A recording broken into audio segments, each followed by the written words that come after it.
बिस्मिल्लाहिर्रहमानिर्रहीम, अस्सलाम वालेकुम नाज़रीन, वेरी गुड मॉर्निंग पाकिस्तान। आप देख रहे हैं सच सवेरा। मैं हूं आपकी मेज़बान महविश चौधरी। उम्मीद करते हैं आप सब लोग ठीक होंगे। मंडे मॉर्निंग है, फ्रेश सुबह का आगाज़ किया होगा। कुछ लोग बड़े सुस्त हो रहे होंगे, अच्छा लॉन्ग वीकेंड के बाद आज फिर ऑफिस जाना पड़े।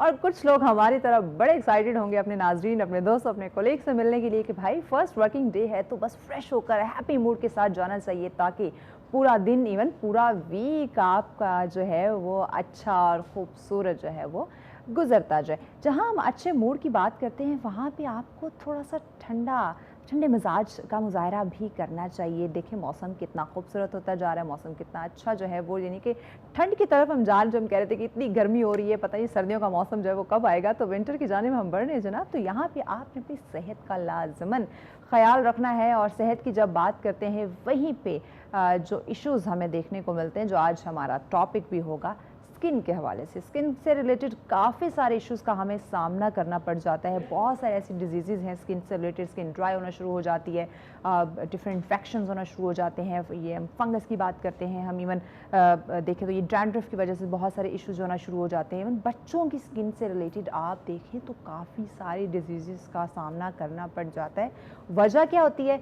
मौसम बदलता है, हम लापरवाह होना शुरू हो जाते हैं कि नहीं मौसम अब गर्म नहीं रहा, अब ठंडा हो गया, तो अब बस उस तरह हमें केयर की ज़रूरत नहीं है जनाब। जब हम स्किन की बात करते हैं, जिस तरह हम समर में अपनी स्किन का ख्याल रखते हैं, धूप से बचाते हैं, अच्छे से मॉइस्चराइज़ करते हैं, डस्टी अगर कहीं हम बाहर गए हैं तो अच्छे से खरा के हम उसको क्लीन करते हैं, इसी तरह जब आप विंटर में दाखिल हो रहे होते हैं तब भी इन तमाम तर इशूज़ को हमें फेस करना पड़ जाता है, जिससे स्किन के काफ़ी सारे जो इशूज़ हैं वो आ सकते हैं।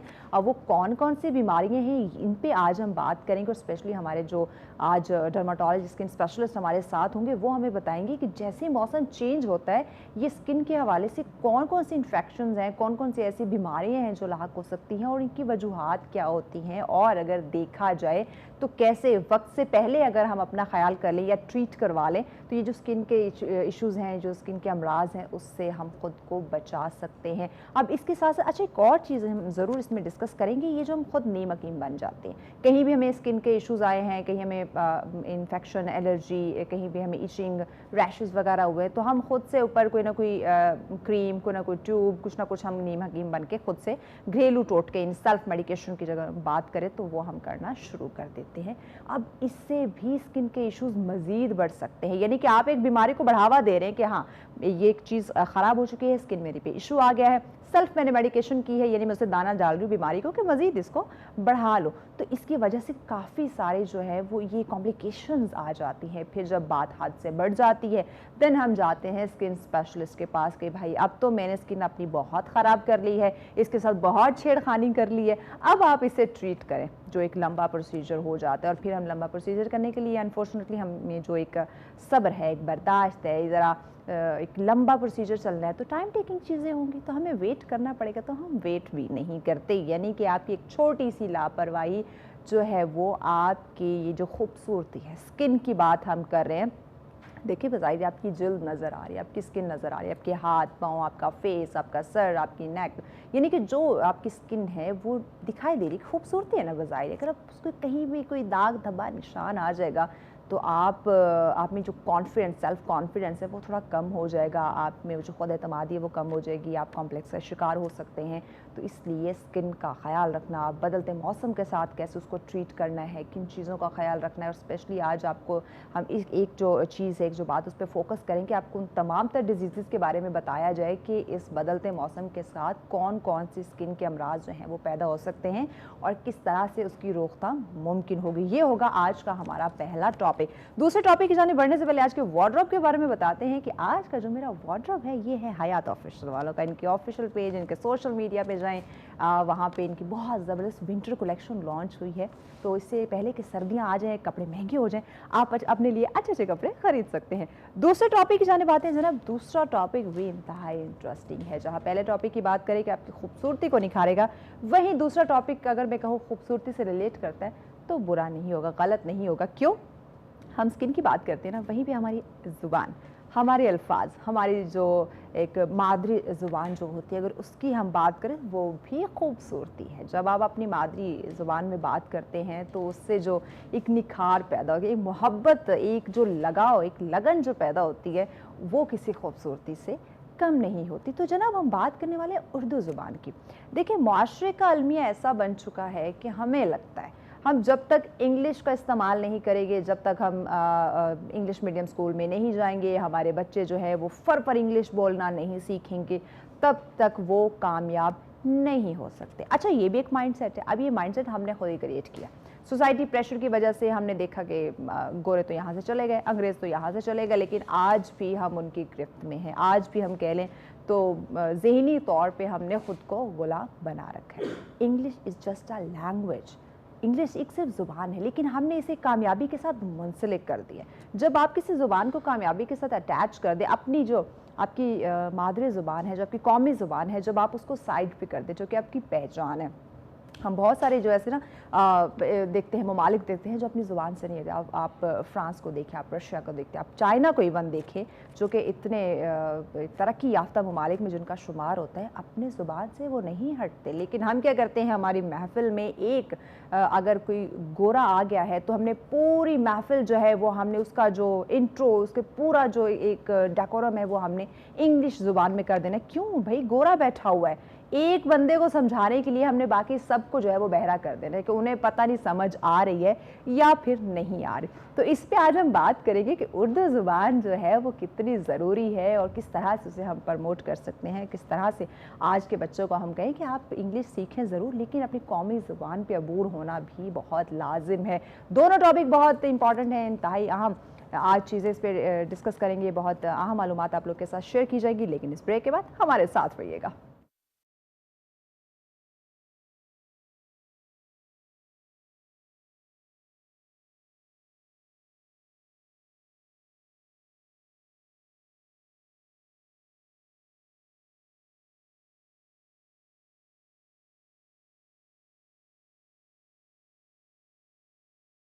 वेलकम बैक नाजरीन, आप देख रहे हैं सच सवेरा। आज का हमारा जो पहला टॉपिक है जिस पे हम बात करने जा रहे हैं, आपकी खूबसूरती, आपकी स्किन के हवाले से हम बात करेंगे। मौसम चेंज हो रहा है और जब मौसम चेंज होता है इसके साथ हम थोड़े से लापरवाह हो जाते हैं। जो मुझे लगता है, अगर मैं अपनी बात करूँ तो मुझे भी लगता है कि बाज़ दफ़ा हम अपनी केयर उस तरह नहीं कर पाते जैसे हमें अपनी स्किन की हिफाजत जो है वो करनी चाहिए। तो आज स्किन के जो डिफरेंट डिजीज़ हैं, जो इशूज़ हैं, ये जो हम बात करते हैं माहौलियाती आलूदगी के बायस बहुत सारे इशूज़ का सामना करना पड़ जाता है, उस पर बात करने वाले और उस पर गाइड करने के लिए स्किन स्पेशलिस्ट हमारे साथ हैं, जो हमेशा प्रोग्राम में हमें ज्वाइन भी करते हैं, बहुत ही खूबसूरत अंदाज में हमें बताते हैं कि किस तरह से हमें अपने आप की हिफाजत, अपनी स्किन की स्पेशली हिफाजत करनी है। डॉक्टर मुबश्शिर डार हमारे साथ है। अस्सलाम वालेकुम डॉक्टर साहब, कैसे हैं आप? आई एम गुड, अल्हम्दुलिल्लाह। बहुत शुक्रिया डॉक्टर साहब, वक्त दिया आपने। डॉक्टर साहब बताइएगा कि ये माहौलियाती आलूदगी के बायस सबसे पहले तो नाज़रीन को बताएं कि स्किन के कौन कौन से इशूज़ जो हैं वो आ रहे हैं इस वक्त, जो ज़्यादा रिपोर्ट हो रहे हैं। देखिए, अच्छा, मौसम का हमारी स्किन के ऊपर ना बड़ा रीज़नेबल इफेक्ट आता है। आपने माहौलियाती उसकी हमारी जो एयर पोल्यूशन है या इन्वायरमेंटल पोल्यूशन है उसकी बात की है। अगर हम इसको रिलेट करते हैं, फॉर एग्जांपल कि समर में स्किन केयर कैसी होती है, विंटर में कैसी होती है, रेनी सीजन में कैसी होती है, ये डिफरेंट होती है। ठीक है। और दूसरी बात यह है कि जो अगर हम फॉर एग्जांपल जिस तरह आप देखते हैं कि एट टाइम ऐसा होता है कि जब हमारा विंटर में हम लोग जा रहे हैं तो दरमियान में क्या होता है जी कि जो मिड पीरियड होता है उस दौरान फोग ज़्यादा हो जाती है, तो फोग की वजह से भी स्किन के ऊपर इफेक्ट आता है। अब इंटरेस्टिंग चीज़ ये है कि आप देखते हैं कि हमारा स्किन ही बॉडी का ऐसा ऑर्गन है जो सबसे ज़्यादा माहौल इन्वायरमेंट को एक्सपोज होता है। बिल्कुल ऐसे। सर्दी है तो सर्दी भी सबसे पहले स्किन पे लगनी है, गर्मी है तो गर्मी भी सबसे पहले स्किन पे होनी है, और सबसे पहले इफेक्ट भी वही होती है। अगर हम सपोज कि हमारे इन्वायरमेंट में या सराउंडिंग हमारे जिस माहौल में रह रहे हैं वहाँ पे अगर पोल्यूशन ज़्यादा है तो पोल्यूशन से क्या होता है, ये होता है कि हमारे जो स्किन में पोर्स होते हैं वो ब्लॉक होते हैं। अब पोर्स ब्लॉक होने की वजह से हमारी स्किन के ऊपर पिंपल्स भी आ सकते हैं, एक्ने भी आ सकती है। और दूसरा ये है कि अगर सपोज के सराउंडिंग इन्वायरमेंट में रेडिएशन ज़्यादा है, अगर हम समर की बात करते हैं तो समर में ज़्यादा सनलाइट की इंटेंसिटी ज़्यादा होती है, उसमें अल्ट्रावायलेट रेज ज़्यादा होती हैं, उसकी वजह से भी स्किन डैमेज होती है। फिर उसके डिफरेंट हैं, फॉर एग्जांपल जी हमारी स्किन के ऊपर पिगमेंटेशन होती है, फिर रिंकल्स आते हैं, वो हमारी रेडिएशनल इफेक्ट्स आते हैं। पिंपल्स होते हैं या पोर्स ब्लॉक होते हैं, स्किन रफ होती है, ड्राई होती है, ये हमारे जो है ना वेदर के इफेक्ट्स आते हैं इसके ऊपर। बच्चों के लिहाज से देखा जाए तो ये जो हम बात करते हैं ये माहौलियाती आलूदगी की, तो बच्चे चूँकि उन्हें तो बिल्कुल अपनी केयर की वो कोई नहीं, वो तो बड़ों ने ही उनकी हिफाजत करनी, उनकी केयर करनी है। तो उनके हवाले से देखा जाए तो स्किन के कौन कौन से इशूज़ आ रहे हैं? देखिए, बच्चों की, चूँकि बच्चों की हम उसको बेबी स्किन बोलते हैं, तो बच्चे होते हैं छोटे, उनकी स्किन सेंसिटिव भी होती है और थोड़ा सा ज़्यादा वो भी नहीं होती, स्ट्रॉन्ग भी नहीं होती कि वो इस तरह के जो सराउंडिंग फैक्टर्स होते हैं ना उनसे कोप अप कर सकें। तो उसके लिए जो केयर की आपने बात किया वो यही है कि जी कि अगर बच्चों का विंटर सीज़न है तो उसमें उनको प्रॉपर मॉइस्चराइज़ करें, बार बार मॉइस्चराइज़ करें। बच्चे सर्दी में भी चले जाते हैं, मिट्टी से भी खेलते हैं, और दूसरा ये कि वो अपना इस तरह से ख्याल भी नहीं करते। दूसरा, अगर हम समर सीज़न की बात करें तो समर में हम उनको जो है सन ब्लॉक के बगैर बाहर ना जाने दें ताकि उनकी स्किन डैमेज ना हो। बाकी जहाँ तक बात है इन्वायरमेंटल पोल्यूशन की, या अगर हम डस्ट की बात करते हैं या ऐसे पोल्यूटेंट होते हैं हमारे एयर में, उससे बचने का सबसे बेस्ट सोल्यूशन ये है, एक तो उनको वॉश प्रॉपरली करें, दूसरा ये है कि उनको प्रॉपर मॉइस्चराइजर यूज़ करें। अब मॉइस्चराइजर का फ़ायदा ये होता है कि हमारे स्किन के ऊपर अगर एक मॉइस्चराइजर की लेयर आ गई है तो वो स्किन तक डायरेक्ट वो वाले पार्टिकल्स जाने से रोक देती है, जिसकी वजह से स्किन उस डैमेज से बच जाती है। ये काम तो बड़ों ने ही करना है जी बिल्कुल। बच्चों को तो नहीं पता कि उनकी स्किन जो है वो डैमेज हो सकता है। विंटर की आपने बात की, विंटर से एक बहुत बड़ा इशू जो है वो हमारे सामने आता है और हम सब उससे यकीनन कहीं ना कहीं से गुजरते हैं। ये जो सर में डैंड्रफ या फंगस का इशू आ जाता है, ये क्यों होता है? अच्छा, एक तो मैं आपको क्लियर करूं कि जो डैंड्रफ होता है या फंगस होता है, इसका विंटर से या समर से कोरिलेशन नहीं है। ये किसी भी मौसम में हो सकता है? ये किसी भी मौसम में हो सकता है, और ये हमारी फंगल इन्फेक्शन एक होती है जिसकी वजह से क्या होता है जी कि सर में डैंड्रफ होता है। अच्छा, उसको भी अगर प्रॉपरली ट्रीट कर लिया जाए, हमारे पास काफ़ी सारे पेशेंट्स आते हैं तो उनको हम प्रॉपरली गाइड करते हैं या उनको मेडिसिन देते हैं तो वो ठीक हो जाते हैं। अब इसमें हम ये कहते हैं कि फॉर एग्जाम्पल जी, हम हमारे जनरल कंसेप्ट ये है कि जी ऑयल लगा लिया या आपने ऑयलिंग कर ली तो डैंड्रफ कम हो गई, टोटके करना शुरू कर दिए। ऐसा कुछ नहीं होता जी। ऑयल लगाने से डैंड्रफ कम नहीं होता। होता क्या है जी कि वो जो आपका डैंड्रफ गिर रहा होता है या फिर आपको नजर आ रहा होता है तो वो नजर आना बंद हो जाता है, वो ऑयल की वजह से सर के ऊपर चिपक सा जाता है। ठीक है, तो वो खत्म नहीं होता। खत्म उसी से ही होगा जो आप डॉक्टर से मेडिसिन लेंगे, या डॉक्टर हम लोग नॉर्मली कोई शैम्पू रिकमेंड कर देते हैं, कोई ऐसी चीज बता देते हैं कि जो एंटी फंगल होता है, तो उस एंटी फंगल प्रॉपर्टी की वजह से उसकी तो वो जो उनका प्रॉब्लम होता है डैंड्रफ का, वो एड्रेस हो जाता है। ये इशू आता क्यों है? जो बेसिक ये एक फंगल इन्फेक्शन है। जिस तरह से बाकी इन्फेक्शन बैक्टीरियल इन्फेक्शन होती है या कोई और हमारी फंगल इन्फेक्शन जिसमें रिंग वर्म आता है या हमारे पिंपल्स निकलते हैं, सारे ये इन्फेक्शन है। दिस इज द रीजन कि जी कि उसमें चूंकि ये एक फंगस की टाइप होती है जिसकी वजह से डैंड्रफ हो जाता है। अच्छा, इसी के साथ अगर एलोपेशिया यानी कि गंजेपन की देखी जाए तो बात की जाए तो इसकी क्या वजह है? यही डैंड्रफ या फंगस या इसी वजह से ये इशू आता है? देखिए, एलोपेशिया की ना डिफरेंट टाइप्स हैं। ठीक है, एलोपेशिया एरिएटा है, एंड्रोजेनिक एलोपेशिया है। अच्छा, अब मैं आपको बताऊं कि होता क्या है कि जो हम अगर फॉर एग्जांपल बात करते हैं एंड्रोजेनिक एलोपेशिया, जो कि मोस्ट कॉमन है। ठीक है, आप देखते हैं कि जो हमारे मेल होते हैं स्पेशली, उनमें हेयर फॉल स्टार्ट हो जाता है आफ्टर सर्टन एज, और उसके बाद ये होता है कि वो बाल्ड भी हो जाते हैं, इवन के गंजापन भी आ जाता है। ठीक है, तो वो एंड्रोजेनिक एलोपेशिया कहते हैं, जिसकी वजह से क्या होता है जी कि आपकी हार्मोनल चेंजेस आती हैं बॉडी में। हमारा मेल में स्पेशली टेस्टोस्टेरोन हार्मोन होता है जो कि डाईहाइड्रोटेस्टोस्टेरोन में कन्वर्ट होता है, और उस कन्वर्जन की वजह से क्या होता है कि वो हेयर फॉलिकल्स को वीक करके वहाँ से बाल गिर जाते हैं। और दूसरा ये कि फीमेल में भी मतलब जो हेयर फॉल होता है, जो एलोपेशिया एरिएटा है वो डिफरेंट है। वो उसकी मतलब हमारे पास नॉन रीज़न नहीं है। आप आम ज़बान में देखें उसको बालचर बोलते हैं। तो जो एक स्पेसिफिक पैचेस बन जाते हैं जहाँ से बिल्कुल बाल ख़त्म हो जाते हैं। और दोनों का हमारे पास ट्रीटमेंट ऑप्शन है। इसका क्या ट्रीटमेंट क्या है इसका? उसमें हमारे पास एक ऑप्शन ये होता है कि हम टॉपिकल स्टीराइड्स देते हैं। अच्छा। वो और लेकिन अगेन मैं कहूँगा, आप मैं यहाँ पे प्रोग्राम में बता रहा हूँ, इसका मतलब ये हरगिज़ नहीं कि आप शॉप पे जाएं और स्टीराइड लें और आप ट्रीटमेंट स्टार्ट कर दें। पहले तो आप डॉक्टर से कंसल्ट करें। पहले तो डॉक्टर डायग्नोज करेंगे, जो डर्मेटोलॉजिस्ट हैं, कि क्या वो वाकई एलोपेशिया एरिएटा है कि नहीं है, और अगर होगा तो उसके ऊपर फिर फर्दर वो ट्रीटमेंट देंगे। फिर उसमें हमारे पास इंजेक्टेबल्स भी ऑप्शन है कि हम इंजेक्शन भी लगा सकते हैं, हम लोग क्रीम भी दे सकते हैं। वो डिपेंड करता है कि वो डॉक्टर उसको देख के असेस करेगा कि उसकी सिवियरिटी कितनी है और वो कितना डीप है या उसके कितना एरिया कवर किया हुआ है, उसके अकॉर्डिंगली फिर ट्रीटमेंट दिया जाएगा। यहीं पे डॉक्टर साहब ये भी बताएं कि ये जो हम बात करें कि आपने मेडिसिन बताई, लोग जो है वो सुन के खुद जाके स्टोर से परचेज कर लेते हैं, इलाज अपना शुरू कर देते हैं। ये सेल्फ मेडिकेशन या नेट से देख के कुछ इस तरह ख़रीद लेना और कहना कि हाँ ये फंगस है, नॉर्मली है, एलोपेशिया, इसका मैं खुद से ट्रीट कर सकता हूँ, सेल्फ मेडिकेशन का क्या नुकसान हो सकता है? देखिए, सेल्फ मेडिकेशन अगर गूगल ही डॉक्टर होता तो फिर हम लोग तो प्रैक्टिस करना ही छोड़ देते ना। अब पॉइंट ये है कि अगर इतना पढ़ने की क्या जरूरत है, और फिर डॉक्टर्स मेडिकल प्रोफेशन ही बंद हो जाता है। देखिए, मेडिकल सर्विसेज और जो मेडिकल प्रोफेशन है दैट इज़ वेरी मच, एक तो ये कि बड़ा स्पेसिफिक है, इसकी ट्रेनिंग, इसका हमारा लर्निंग प्रोसेस बड़ा डिफिकल्ट होता है, और इतने प्रोसेस से गुजर के जब डॉक्टर आया हुआ होता है तो वो चीज़ों को बेहतर समझता है और बेहतर अपने पेशेंट्स को गाइड कर सकता है या बता सकता है जी इस बीमारी का ट्रीटमेंट ये है। दूसरी सबसे इम्पोर्टेंट बात ये है इसमें कि फॉर एग्जांपल जी कि हम बात कर रहे थे जी फंगल इन्फेक्शन है, वो तो किसी ने देख के समझ लिया कि फंगल इन्फेक्शन है ना, तो वो गूगल पे जाएगा, उसका ट्रीटमेंट ढूंढेगा। अब इस बात की क्या गारंटी कि वाकई वो फंगल इन्फेक्शन है? हाँ। आगे से कोई एक्जिमा है फॉर एग्जांपल, उसका ट्रीटमेंट देने की बजाय उसने फंगल का ट्रीटमेंट स्टार्ट कर दिया। अगर उसके ऊपर कोई वो है फंगल इन्फेक्शन है तो फंगल का ट्रीटमेंट लेने की बजाय उसने एक्जिमा का ट्रीटमेंट स्टार्ट कर दिया।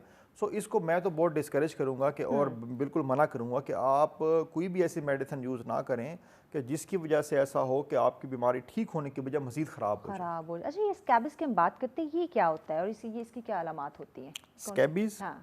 अच्छा स्कैबीज ये होता है कि हमारे यहाँ क्या होता है, नॉर्मली आपने देखा होगा या सुना होगा कि जी कि एक घर में किसी एक फ़र्द को खारिश हुई और फिर सारे अफराद में फैल गई है। अच्छा। मतलब इसमें स्कैबीज एक छोटा सा कीड़ा होता है जिसको क्या होता है जी कि वो इनविजिबल सा होता है, इनविजिबल इन द सेंस कि उसको वो बहुत ही उसका साइज़ बहुत छोटा होता है। तो वो क्या करता है, वो इचिंग काज करता है बॉडी में जाके और क्या करता है जी कि जिसमें फॉर एग्जाम्पल, और उसकी सबसे इंपॉर्टेंट चीज़ है वो कंटेजियस होता है, एक से दूसरे को लग जाता है। अच्छा, यानी कि और घर में छूत की बीमारी समथिंग डिफरेंट, लेकिन ये कि उसमें क्या होता है जी कि वो जो स्कैबीज होता है वो ट्रांसफ़र होता है एक फैमिली में, और स्पेशली अगर एक फैमिली नहीं भी है, कुछ लोग हैं जो एक जगह पे रह रहे हैं, अगर वहाँ पे किसी एक को स्कैबीज हो गई है तो वो फिर सारों को ट्रांसफ़र हो जाती है। अच्छा। इसकी जो मेन सिम्टम्स हैं वो ये हैं कि छोटे छोटे से लीजन्स बनती हैं बॉडी के ऊपर, छोटी छोटी सी, उसमें एयर टाइम इन्फेक्शन भी हो जाती है और इचिंग होती है बड़ी स्वेयर किस्म की, और ये इचिंग स्पेशली जो है ना वो रात को ज़्यादा होती है। ये इचिंग रात को ज़्यादा होती है। ये एक बेसिक सिम्टम्स मैं बता रहा हूँ आपको स्कैबीज की। ठीक है। और इसका जब हम इलाज करते हैं, इसका जब हम ट्रीटमेंट करते हैं तो ट्रीटमेंट सिर्फ उसी एक फ़र्द का नहीं करते जिसको स्कैबीज हुई होती है, जिसको इचिंग हो रही होती है, हम पूरे घर का करते हैं। अच्छा। क्योंकि अगर पूरे घर का नहीं करेंगे तो वो तो ठीक हो जाएगा। तो मेडिकेशंस वगैरह उस पे आते हैं? उसमें हम ये करते हैं कि उसमें एक लोशन होता है वो देते हैं साथ, फिर उनको एंटी एलर्जिक देते हैं और फिर साथ गाइड करते हैं कि जी कि आपने अपने कपड़े अलग करने हैं, बिस्तर अलग करना है, उसको फिर प्रॉपर हमारी गाइडलाइंस बनी हुई हैं जिसके ऊपर हम उसको गाइड करते हैं कि आप ये करें कि उसके बाद मतलब इसको उस तरह से कपड़े वॉश करने होते हैं, फिर नहाना होता है, वो पूरी गाइडलाइंस है। आपको हाइजीन रखना है, हाइजीन रखना है, और उसके बाद पूरा गाइड करने के बाद फिर मैं again I am telling you कि हम फिर पूरे घर के जितने भी अफराद हैं उन सब के ऊपर वो वाली ट्रीटमेंट अप्लाई करते हैं ताकि अगर वो इन्फेक्टेड हो भी चुके हुए हैं तो वो भी ठीक हो जाएं। अदरवाइज क्या होगा कि वो जिसका हम इलाज कर रहे हैं वो ठीक हो जाएगा, लेकिन बाकी जो है ना वो ग्रेजुअली उसमें उनके ऊपर सिम्टम्स अपेयर होना शुरू हो जाएंगे। डर्माटाइटिस की बात करें तो इसकी क्या अलामात है और इसकी एहतियात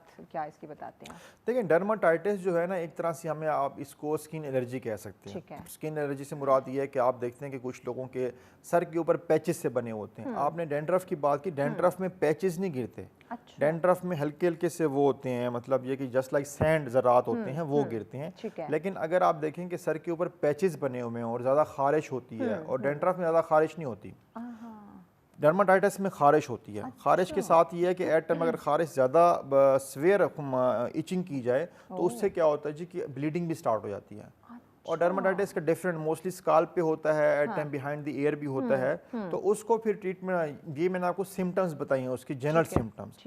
तो सिम्टम्स के फिर ये होता है कि इसका हम फिर फर्दर ट्रीटमेंट की तरफ लेके जाते हैं। उसका फिर डिफरेंट ट्रीटमेंट है कि देखना होगा कि एज कितनी है और कितनी सिवियरिटी है, उस हिसाब से फिर हम उसको ट्रीट करते हैं। सही। आमतौर हम ख़वातीन की अगर बात करें तो देखते हैं उनके हाथों में, पाँव के नाखून जो है उनमें जो है ये फंगस हो जाती है, तो इसका क्या, इसकी वजह क्या या इलाज आप क्या इनका? देखिए जो फंगस है ना वो कोई ख़वातीन से रिलेटेड नहीं है, वो किसी को भी हो सकती है। मतलब मर्द नेल्स के इश्यूज बहुत ज़्यादा देखने में आते हैं। देखिए नेल्स के इशू क्या होता है, डिफरेंस ये होता है कि जो खवातीन है वो जरा फोकस्ड होती हैं कॉस्मेटिकली, वो उसको पॉइंट आउट कर लेती हैं। मेल है उसको इग्नोर कर देता है। मेल छोटे-छोटे, हाँ, तो दिस इज व्हाट, मतलब मेल इन चीजों को थोड़ा सा इग्नोर कर देते हैं। अदरवाइज जो फंगस है उसकी प्रेवलेंस जो है मेल और फीमेल दोनों में सेम है। अच्छा। उसमें इस तरह नहीं कीजिए कि मेल में ज्यादा होगी या फीमेल में ज्यादा होगी। अब फंगस की जिस तरह आपने बात की जी पाँव में ज़्यादा होती है, मोस्टली जो है ना उसको हम टीनिया पीडस कहते हैं, और वो पाँव में ज़्यादा होती है। उसकी रीज़न ये है कि फंगस का एक स्पेसिफिक ट्रेट है कि जो वेट एरिया होगा वहाँ पे वो जल्दी ग्रो करती है। आपने सुना होगा कि डॉक्टर के पास गए हैं, किसी को फंगल इन्फेक्शन थी, डॉक्टर ने कहा जी कि आप सॉक्स पहनना छोड़ दें, आप खुले जूते पहने, पानी से इसको अवॉइड करें। अगर पानी में आपने वुजू करना भी है तो उसके बाद इसको खुश कर लें, ड्राई करें। तो ये जो एहतियात है फंगल इन्फेक्शन की ये बताई जाती है, इसलिए पाँव में उसकी प्रेवलेंस ज़्यादा होती है। बट ये कि वो किसी भी पार्ट ऑफ बॉडी पे हो सकती है, उसका भी प्रॉपर ट्रीटमेंट है। हम एंटी फंगल ड्रग्स देते हैं, एंटी फंगल टॉपिकल क्रीम्स हैं वो देते हैं, और सर्टन टाइम तक उसको यूज़ करने के बाद फिर जाके वो ठीक होती है। एक चीज़ और जो बहुत इंपॉर्टेंट है वो ये कि फंगस में हमारी पाकिस्तान की कम्युनिटी में रेजिस्टेंस आ रही है।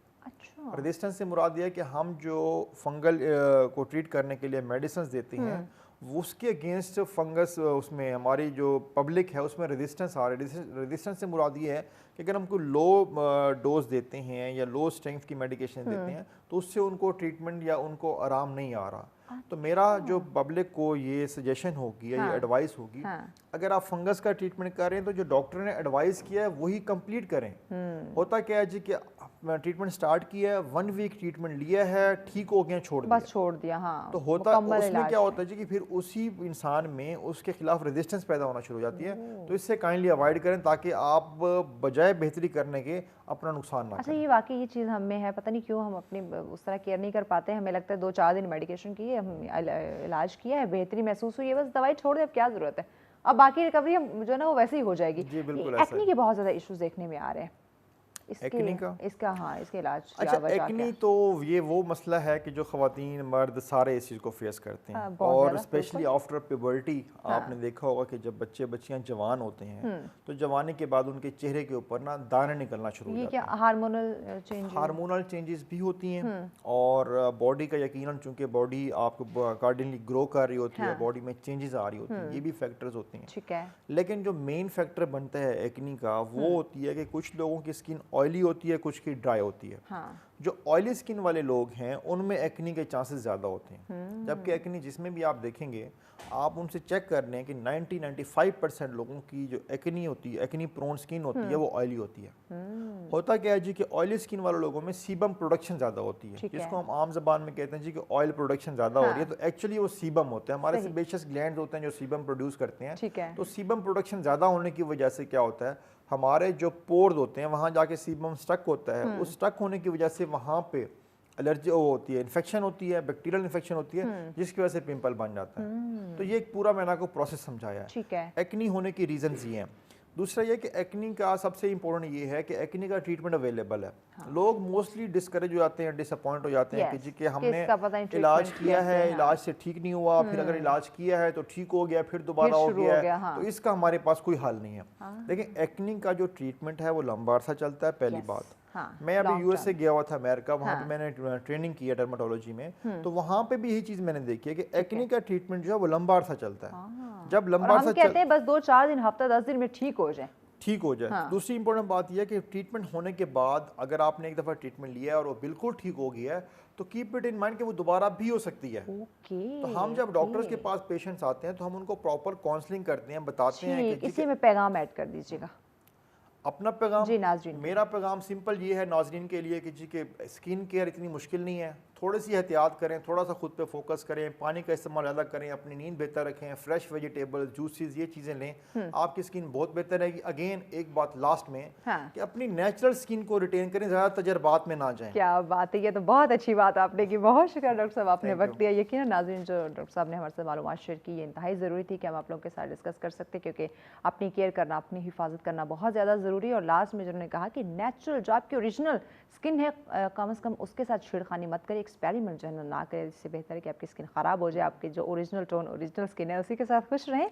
ब्रेक की जाने पड़ने, ब्रेक के बाद जो अगला टॉपिक मैंने आपको कहा था कि वो भी खूबसूरती के साथ हम मुंसलिक कर सकते हैं, यानी कि हमारी जो कौमी ज़ुबान है, हमारी जो मादरी ज़ुबान है, उस पर हम बात करने वाले हैं। उर्दू को किस तरह से हम फ़रोग़ दे सकते हैं, इस पर बात की जाएगी, लेकिन इस ब्रेक के बाद साथ रहिएगा।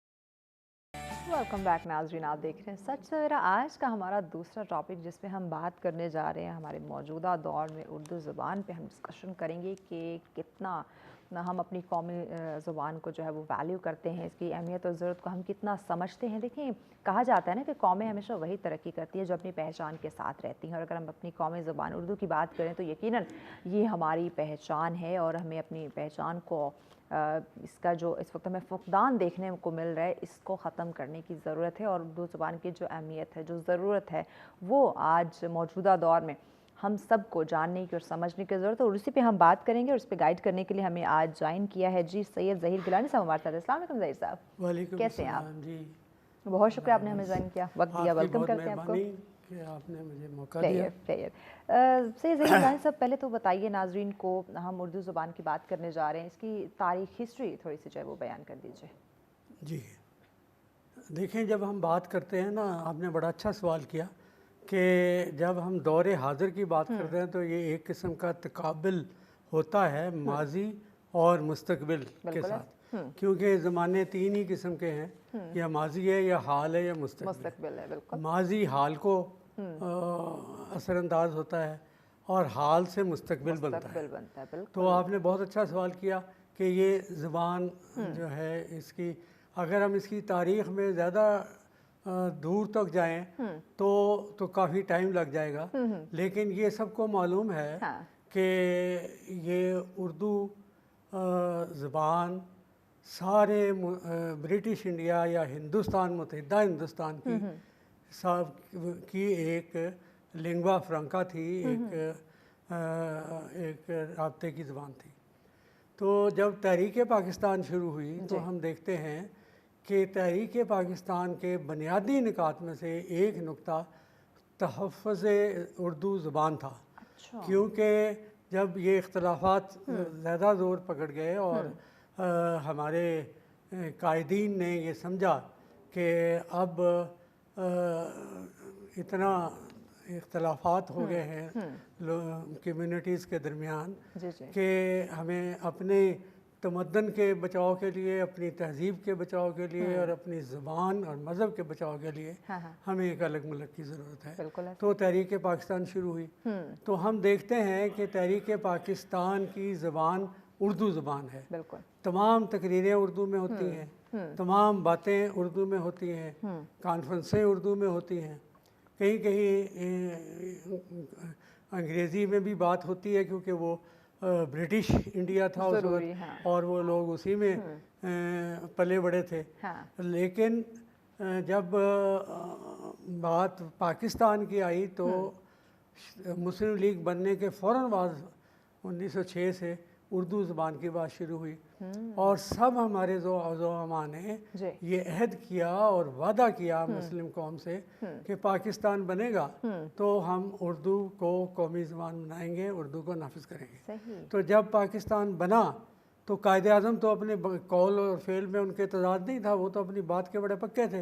उन्होंने पाकिस्तान बनते ही 25 फरवरी 1948 को ऐलान कर दिया कि पाकिस्तान की कौमी ज़बान उर्दू होगी। उन्होंने लियाकत अली ख़ान साहब को कहा और असम्बली में पैगाम भेजा और वहाँ ये फ़ैसला हुआ। लेकिन फ़ैसला तो आइन में होना था, मगर यानी असूली फ़ैसला हो गया। जब ये फ़ैसला हुआ तो हमारे कुछ मशरक़ी पाकिस्तान के दोस्त वो ये समझते थे कि हमारी अददी अक्सरियत है तो हमारी बंगला ज़बान को कौमी ज़बान होना चाहिए। हालांकि ज़बान जो है वो अददी अक्सरियत पे नहीं होती, समझ की अक्सरियत पे होती है। बंगला यकीनन एक बहुत अच्छी ज़बान है, बहुत खूबसूरत ज़बान है, हमारे भाइयों की ज़बान है और बहुत मीठी ज़बान है, लेकिन वो सिर्फ़ एक बंगाल में समझी जा सकती थी। अगर आप बाकी चार सूबों को आप देखते तो वहाँ तो वो ज़बान नहीं, तो इसलिए और कायदे आज़म ने ये बात पहले वाज़ेह की थी, वहाँ के लीडरों को भी पता था। तो कायदे आज़म को इसमें कोई शरारत नज़र आई तो वो उस बीमारी की हालत में, आपको पता है कि उनके बहुत मूजी मर्ग लाहक था और ज़ईफ़ुल उम्री भी हो चुकी थी, उस हालत में फौरी तौर पे ढाका पहुँचे, चिटागांग पहुँचे और वहाँ जाके उन्होंने लोगों को समझाया कि भाई आपकी तमद्दन पे और आपकी ज़बान पे कोई नुकसान नहीं आने वाला। अगर आप बंगला को मशरक़ी पाकिस्तान की ज़बान बनाना चाहेंगे तो आप बना सकते हैं सूबे, लेकिन कौमी ज़बान जो है वो एक ही होती है क्योंकि कौम एक है तो ज़बान एक है। तो उन्होंने बिल्कुल वाज़ेह किया कि कौमी ज़बान सिर्फ़ और सिर्फ उर्दू रहेगी। क्या बात। तो इस तरह ये उर्दू ज़बान का उन्होंने वादा किया। फिर हमारे यहाँ सिलसिला शुरू हुआ, जमहूरियत का आइन बनने शुरू हुए। 56 का आइन पहला आइन बना 1956 1956, तो उसमें उर्दू को कौमी ज़बान करार दिया गया। 1973 का आइन बना तो उसमें मुतफिका तौर पर उर्दू को बिल्कुल। अच्छा, 1973 की आपने बात की, इस आइन के मुताबिक जो उर्दू ज़ुबान है हमारे जो जितने भी सरकारी दफातर हैं उसमें नाफिज करने का ये आइन जो आर्टिकल जो ये आया था, लेकिन उस पर आजकल ये इस पे अमल क्यों नहीं करवाया जा सका? जी, ये एक बहुत अजीबोगरीब और समझ में ना आने वाली एक बात है। आपने दुरुस्त कहा कि क्यों नहीं करवाया जा सकता। तो इसमें एक तो बात यह है कि 1956 के आइन में ये कहा गया था कि 20 साल तैयारी करेंगे हम, ताकि अच्छी तरह ज़बान तैयार हो जाए। अच्छा। तो हम इसे नाफिज करेंगे, क्योंकि वो अंग्रेज़ी ज़बान का भी हिवला लोगों के ऊपर था ना। तो कि ये तो हम शायद ये ज़बान ना चला सकें। तो वो 56 का तो आइन ही नहीं चला।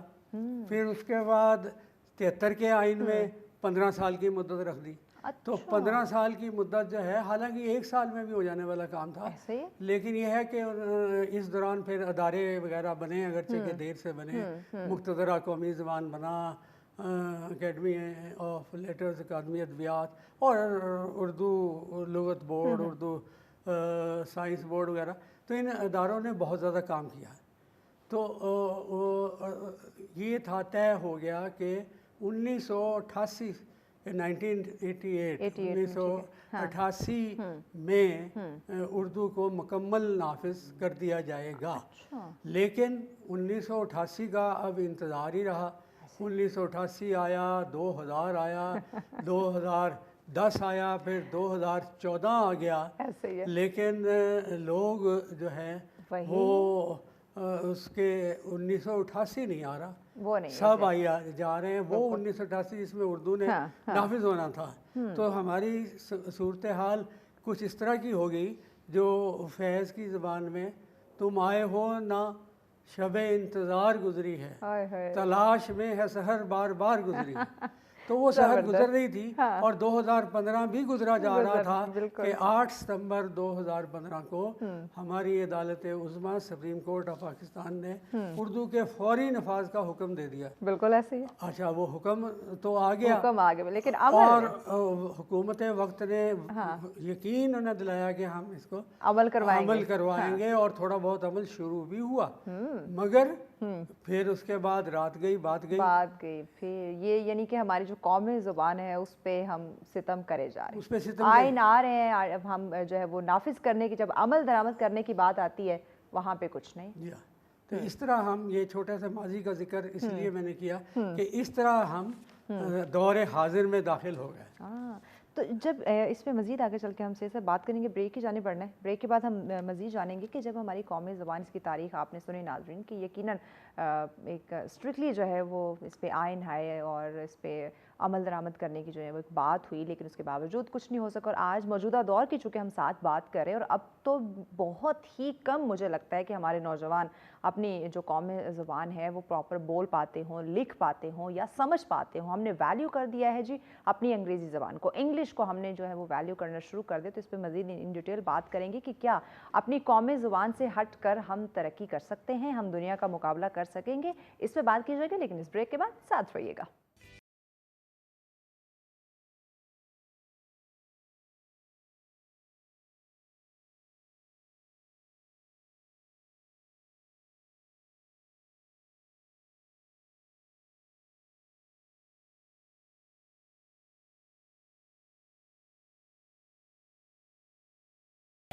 वेलकम बैक नाज़रीन, आप देख रहे हैं सच सवेरा। आज का हमारा जो दूसरा टॉपिक है जिसमें हम बात करें हमारे मौजूदा जो हालात हाज़िरा में इस वक्त कंडीशन है, और हमारी उर्दू ज़ुबान की हम जो बात कर रहे हैं कि किस तरह से इसकी अहमियत और ज़रूरत जो है उसको हम समझें, उसको हम मज़ीद उजागर करें, हाईलाइट करें। क्योंकि जिस तरह हमारे गेस्ट हमारे साथ मौजूद हैं, सैयद साहब ने हमें बताया कि इसकी तारीख़, इसकी हिस्ट्री जो है वो क्या है, और आज हम जब देखते हैं तो किस तरह से हम एक सितम कर रहे हैं अपनी कौमी ज़ुबान के साथ। तो ये सितम यकीनन हमें रोकना होगा, क्योंकि हम जब दीगर ममालिक को, जो तरक्की याफ्ता ममालिक हैं, जब हम उनको देखते हैं, उनके जो कामयाबी का राज है, जो वजह है, वो यकीनन उनकी अपनी जो पहचान, जो बुनियाद है, उसके साथ जुड़े रहने के। और हमारी जो पहचान है वो हमारी कौमी ज़ुबान है, और जब हम उसके साथ नहीं जुड़े रहेंगे तो यकीनन इस वक्त जो हालात हैं जिस पे बहुत ज़्यादा सवाल भी उठ रहे हैं, एक लम्हा फ़िक्र भी है, फिर इन तमाम चीज़ों का हमें सामना करना पड़ेगा।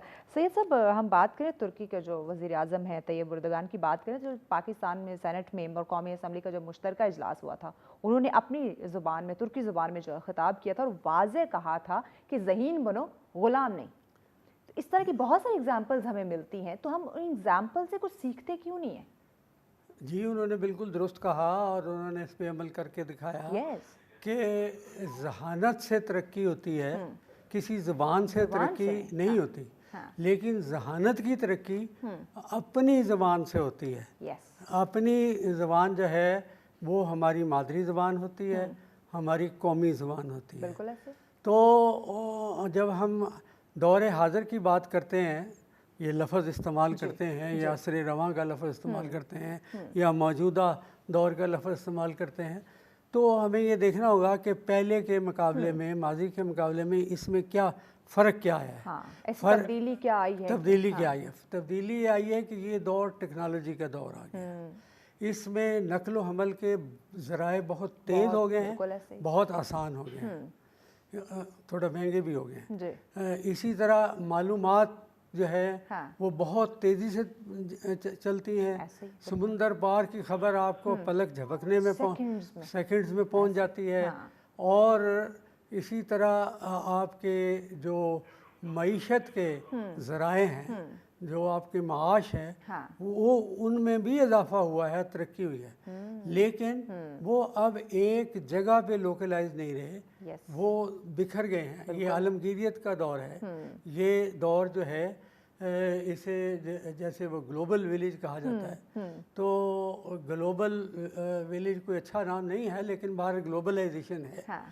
तो इसमें हम एक किसी कोने खुदरे में बैठ के या किसी एक इलाके में, एक ग्रोह में, एक कबीला बना के हम अपनी ज़बान को, अपने तमद्दन को समझें कि हम इसे बचा रहे हैं, तो ठीक है। लेकिन हमें रोज़ी रोटी भी तो चाहिए, और वो अब थोड़े से छोटे से इलाके में नहीं हो सकती। इंडस्ट्रियलाइजेशन का ज़माना है, आपको दूसरे इलाकों की तरफ जाना है, अपने ही मुल्क में सफ़र करना है। तो जब आपने अपने मुल्क में दूसरे इलाकों में जाना है, तो आप अगर एक आपकी ज़बान है तो वो उनकी तो ज़बान नहीं है। आप वहाँ चले तो जाएंगे तो उनसे बात क्या करेंगे, अपना मुद्दा कैसे बयान करेंगे, तो आप तो कामयाब नहीं होंगे। तो अगर आप इस तरह सारे मुल्क में फिरेंगे तो क्या आप 70 ज़बानें सीखेंगे? नहीं सीख सकते। तो और ख़ास तौर पे जो हमारा मज़दूर तबका है, काम करने वाले लोग हैं, बल्कि पढ़े लिखे लोग भी कितनी ज़बानें सीख सकते हैं। अगर हम अपनी 4-5 ज़बानें सीख लें तो वो भी हमें तौफीक नहीं होती, तो वो हमें सीखनी चाहिए। तो इसके लिए पाकिस्तान पे एक कुदरत ने करम किया हुआ है। वही बात जो माजी से जुड़ी हुई थी, और हमारे लीडरों को पता था कि इस मुल्क को चलाने के लिए एक ज़बान ऐसी की ज़रूरत होगी जिसे सब समझते हों। तो उर्दू ज़बान जो है उसे सब जानते हैं, उसे सब समझते हैं। आप कराची से चलें, खैबर तक आ जाएं, आप ग्वादर से चलें और शुमाली इलाका जाते आप बात समझा सकते हैं, आप बात अपनी कर सकते हैं, समझा सकते हैं, और वो भी आपसे बात कर सकते हैं। तो मुद्दा बयान हो सकता है। और इसी तरह आपको पढ़ने के लिए, इल्म हासिल करने के लिए भी मुल्क के अंदर भी दूसरे इलाकों में जाना पड़ेगा। तो आपको अगर अपनी ज़बान आती होगी, तो जो कि आपकी कौमी ज़बान है, वो उसके लिए आपको सीखने की ज़रूरत नहीं है, वो खुद ब खुद आपको आती है। लहजे थोड़े थोड़े फ़र्क हो जाते हैं, तो वो तो कहते हैं 15-20 कोर्स पे ज़बान बदल जाती है। ऐसा ही है। जिस ज़बान को हम पंजाबी कहते हैं, वो आप देखें ना कि पंजाब के हर ज़िले में जाके कोई नया उसका एक्सेंट आ जाता है, लेकिन ज़बान वही है। इसी तरह उर्दू में ये वो ज़माना नहीं रहा कि हम कोई अहले ज़बान को ढूंढ के लाएं कि वो उसकी शीन काफ दुरुस्त करें। जिस भी लहजे में बोलते हैं वो उर्दू ज़बान बोली जाती है। हाँ, जो पढ़े लिखे लोग हैं, जो आलिम हैं, जो अदीब हैं, वो उसमें बेहतर होते हैं और उसे बेहतरी के तरीक़ेकार पैदा करते हैं। जब हम ये नहीं सीख रहे तो उसका नतीजा क्या है?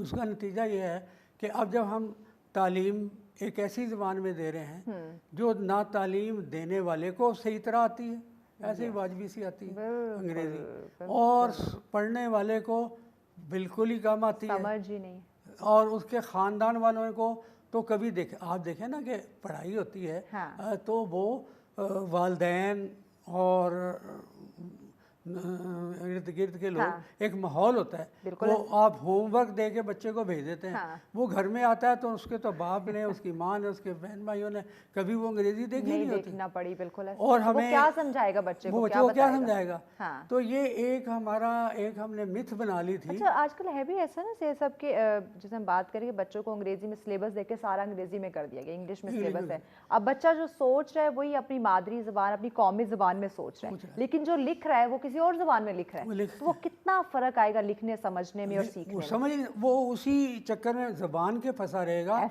उसको समझ नहीं आएगी। बिल्कुल ऐसे। फिर ये है कि एक ये मिथ चला दी हमने कि हमने दुनिया का मुकाबला करना है, तो और हम उसके लिए अंग्रेज बनना पड़ेगा, इंग्लिश सीखनी पड़ेगी, साइंस सीखनी पड़ेगी, हमें बिल्कुल सीखनी पड़ेगी। हाँ। तो जो कहीं हम कभी एमए में पढ़ाते थे उसे बीए में ले आए, जो बीए में पढ़ाते थे तो एफए में ले आए, एफए वाले को जो है वो प्राइमरी क्लास में ले आए, तो वो आप उसका वो दिमाग तो अभी उस लेवल का है नहीं। अच्छा, तो मैं कहीं सुन रही थी कि हमारे आसपास ही बात हो रही थी कि आज के छोटे बच्चों का जो सिलेबस है वो ऑक्सफोर्ड के लेवल का सिलेबस है। हाँ, उससे भी ज़्यादा है, उससे भी ज़्यादा। ऑक्सफोर्ड वालों ने तो एक छोटा सा बच्चा है, उसकी वो ज़हनी सलाहियत कितनी होगी? अभी तो वो ABC सीख रहा है, आप उसे DNA पढ़ा रहे हैं, उसे ना डी का पता है, ना एन का पता है, ना ए का पता है, तो DNA किधर से वो कहाँ, बिल्कुल स्टक होकर रह जाएगा।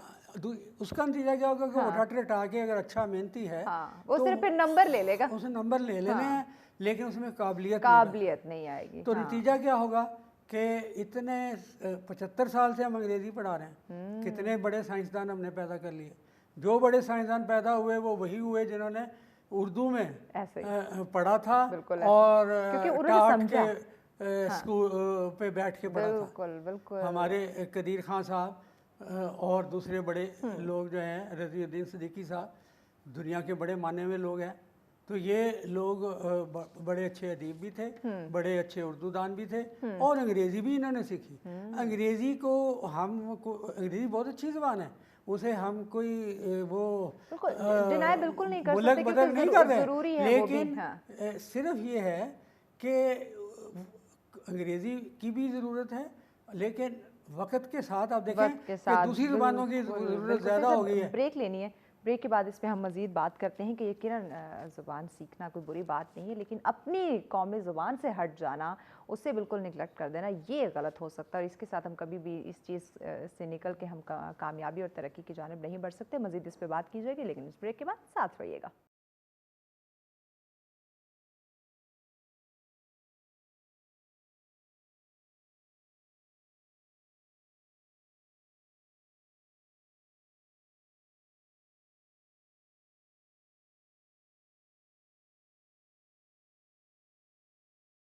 नाज़रीन, आप देख रहे हैं सच सवेरा। आज का हमारा दूसरा मौजूद जिसमें हम बात करें मौजूदा दौर में उर्दू ज़ुबान की अहमियत और ज़रूरत, उस पर डिस्कशन की जाएगी कि किस तरह से हम इस वक्त मौजूदा दौर में अपनी जो कौमी ज़ुबान है उसको फ़रोग दे सकते हैं, उसकी अहमियत और ज़रूरत को जो है वो ज़्यादा से ज़्यादा उजागर किया जाए, क्योंकि कहा जाता है कि कौमें वही तरक्की करती है जो अपनी पहचान के साथ, अपनी बुनियाद के साथ जो है वो जुड़ी रहती हैं, और अगर आप अपनी पहचान से अलग होने की कोशिश करेंगी तो यकीनन हमें नाकामी का, बहुत सारी मुश्किलात का जो है वो सामना करना पड़ सकता है। तो इसी पर हम बात करें, सैयद ज़हीर साहब हमारे साथ मौजूद है। सैयद साहब बताइएगा कि इस वक्त जो हमारा तालीमी निज़ाम है उसमें भी ये एक चीज़ देखने में आई है कि जहाँ हम अपनी कौमी ज़ुबान की बात कर रहे हैं, उर्दू ज़ुबान की बात कर रहे हैं, बहुत कम सिलेबस जो है वो उर्दू में देखने को आ रहा है। इवन उर्दू जो बुक है उसको भी इंग्लिश में कन्वर्ट कर दिया गया। तो ये चीज़ घर से और हमारे एजुकेशन सिस्टम, तालीमी निज़ाम से हमें मिलती हैं कि आपने किस तरह अपनी बुनियाद के साथ, आपकी जो पहचान है, आपने उसके साथ जुड़े रहना है। तो जब घर और स्कूल दोनों में ये चीज़ें हमें लैक करेंगी, कमी महसूस होगी, तो फिर हम जो दुनिया के साथ मुकाबला करने की या तरक्की की रेस में हम शामिल होने की बात करते हैं, वो किस तरह ये ख्वाब मुकम्मल होगा, एक सपना पूरा होगा? जी बिल्कुल दुरुस्त आपने कहा कि यही वजह है कि 75 साल में ये सपना कभी सपना ही रहा, ताबीर नहीं हो सका, क्योंकि हम बच्चों को सोचने समझने की सलाहियत सल्ब कर लेते हैं। हाँ। उन्हें रटने की सलाहियत देते हैं। उन्हें समझ नहीं आता कि ये है क्या जो हम कर रहे हैं। ऐसे ही। लेकिन अगर वो रट लें तो वो बहुत अच्छे नंबर ले सकते हैं। ये बात है। वो नंबर तो ले लेते हैं, नंबरों की बुनियाद पे कोई थोड़े बहुत काम भी मिल जाते हैं, और लेकिन फिर हम लीडर्स प्रोड्यूस नहीं कर पा रहे। यस। अब हमारे यहाँ आप देखें कि जो बहरान पैदा हो रहा है नई नस्ल में से, उस लेवल के लीडर आ ही नहीं रहे जिस लेवल के लीडर पाकिस्तान की तारीख में थे। बिल्कुल। और सिर्फ वही नहीं, हर शोबा ज़िंदगी में हम डिग्रेडेशन उसमें तनज़्ज़ुली का शिकार हो रहे हैं। चाहे वो हमारी माशरत हो, चाहे हमारी मईशत हो, चाहे हमारी सोशल वैल्यूज़ हों, और फिर हम कहते हैं कि ये देखें इस नई नस्ल को क्या हो गया। इस नई नस्ल को वही हुआ है जो हमने कराया है, जो हमने कराया, बिल्कुल जो हमने उन्हें सिखाया है। क्योंकि हर एक चीज़ का एक महवर होता है। अब देखें ना, ज़मीन सूरज के गिर्द घूम रही है, चांद ज़मीन के गिर्द घूम रहा है, और इनके एक महवर हैं। सारे सियारे सितारे इनके महवर हैं। अगर ज़रा सा अपने महवर से हट जाएं तो ये एक दूसरे से जा टकराएंगे, ख़त्म हो जाएंगे, क़यामत बर्पा हो जाएगी। ये बात। तो हमने तो अपने महवर से, ना तो हम मज़हब के महवर पे पूरी तरह कायम है, लेकिन चूँकि वो इंडिविजुअल का मसला है और वो ईमान चूँकि दिलों में बहरहाल है, तो वो तो अल्लाह का फ़ज़ल है कि वो हमारा महवर काफ़ी हद तक कायम है। अगर हम उसे फ़िरका बंदी का शिकार ना करें। दूसरी बात ज़ुबान की है, तो ज़ुबान से जो हमारी शनाख्त होनी है, तो शनाख्त हम खोते जा रहे हैं। जब हम शनाख्त खो देंगे तो हमारी बाहर की दुनिया में भी कोई वैल्यू नहीं रह जाएगी। और फिर एक और बात, जो बात मैंने कही थी कि नकल मकानी की और ज़रूरत हो रही है, तो जो लोग बाहर जा रहे हैं उसमें दो किस्म के लोग हैं। एक लोग तो आला तालीम के लिए जा रहे हैं, उनके लिए हम पहली जमात से उन्हें अंग्रेज़ी पढ़ाए जा रहे थे। दूसरे, हालांकि वो 6 महीने के साल के कोर्स में, अब जैसा आपने कहा कि दूसरे मुल्कों ने जिन्होंने तरक्की की है, जर्मनी ने, जापान ने, रूस ने, फ्रांस ने, जिन भी चीन ने, तो वो ये सब मुल्क अपनी ज़बान में पढ़े हैं। फिर जहाँ कहीं बाहर जाना होता है, अब अगर आप अंग्रेज़ी सीख लें, बहुत अच्छी सीख लें, आपने जाना चाइना है, तो आपको तो चाइनीज़ सीखनी पड़ेगी, क्योंकि अब ज़माना सिर्फ अंग्रेज़ी का नहीं रहा, चीन है, दीगर जो ज़ुबानें हैं, जर्मनी है, अब हमारा बरादर मुल्क तुर्की माशाल्लाह एक उभरती हुई ताकत है, तो वहाँ भी अपॉर्चुनिटीज़ हैं, तो वो सीख रही। दूसरे ये है कि हमारे जो लोग बाहर चले जाते हैं, अब उन्हें वहाँ उनकी कम्युनिटीज़ बनती हैं, उन्हें जोड़े रखने के लिए, तो वो अगर कोई वहाँ पश्तो बोल रहा होगा, कोई सिंधी बोल रहा होगा, कोई पंजाबी बोल रहा होगा, तो वो तो इकट्ठे नहीं रह सकेंगे।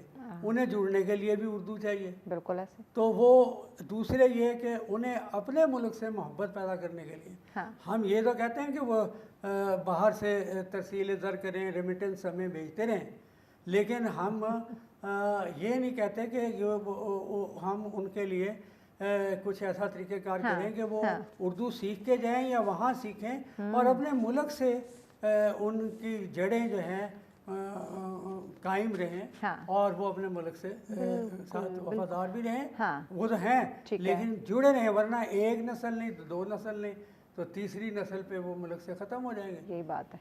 अच्छा, इसके अलावा देखते हैं मियाँ कि अगर हम पिछले 15 सालों से की बात करें तो आर्ट काउंसिल ऑफ पाकिस्तान जो कराची से काफ़ी सारे इस तरह की जो कह लें कि आप कॉन्फ्रेंस होती हैं जो उर्दू से रिलेटेड होती हैं, इनका इनेकाद किया जाता है। क्या इस तरह के इवेंट ऑर्गेनाइज़ कराने से हमारी जो कौमी ज़ुबान है उसमें कोई रुझान आया है, कोई फ़र्क पड़ा है, कोई मस्बत नताइज उसके सामने आए हैं? देखिए, ये यकीनन मोटिवेशनल एक चीज़ है, इससे अच्छे असरात पैदा होते हैं, लेकिन उसमें आपका टारगेट ऑडियंस कौन सा होता है।